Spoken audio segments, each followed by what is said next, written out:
భోజనం చేసిన తర్వాత 3 గంటల సమయం విశ్రాంతి తీసుకుని తర్వాత జపం చేయాలి అని చెప్పారు మీరు.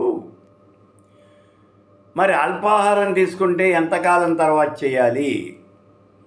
అల్పాహారానికి ఆ నియమం లేదు. ఎందుకంటే మీరు తీసుకునే ఆహారమే అల్పం కదా. ఏదో 3 ఇడ్లీ తినేశారు, జపానికి కూర్చున్నారు, మీకేం ఇబ్బంది కలగదు.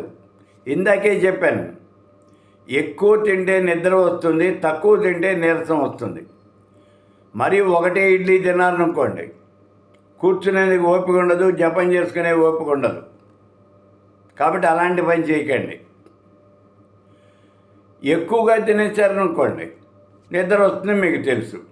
కాబట్టి ఈ 2 పనులు చేయకుండా కేవలం ఒక 3 ఇడ్లీ తినండి, జపానికి కూర్చోండి. మధ్యాహ్నం 12 దాకా జపం చేయడానికి సరిపోతుంది. ఎందుకంటే ఒక గ్లాసుడు కాఫీనో పాలో తాగుతారు కదా, చాలు.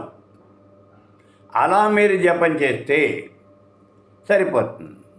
అయితే నేను అసలు భోజనమే చేయనండి, పూర్తిగా ఫలహారమే చేస్తాను అంటే ఫల ఆహారం, పళ్ళు పాలు మాత్రమే తీసుకుంటాను, ఇలా నేను జపం చేయదలుచుకున్నానండి, జపం చేయవచ్చా?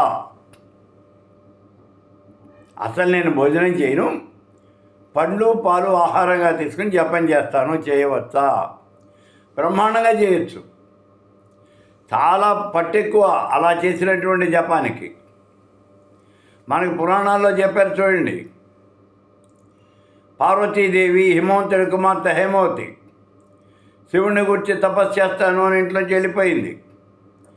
కొంతకాలం పాలు పళ్ళు ఆహారంగా తీసుకుంది, కొంతకాలం ఆకులు అలములు ఆహారంగా తీసుకుంది. ఆ తర్వాత గాలి నీరు ఇవే ఆహారంగా తీసుకుంది. తర్వాత వాటిని కూడా వదిలిపెట్టేసింది, పూర్తిగా నిరాహారంగా తపస్సు చేసింది. అలా కనుక మీరు చేయగలిగితే అది బ్రహ్మాండమైనటువంటి తపస్సు, చాలా గొప్పదైనటువంటి తపస్సు అది. కాబట్టి మీరు అలా కూడా చేయవచ్చు.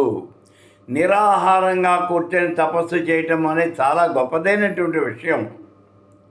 కానీ మీ శరీరం తట్టుకుంటుందో లేదో మీరు ఒక్కసారి చూడండి, అది చూసి ఆ పని చేయండి.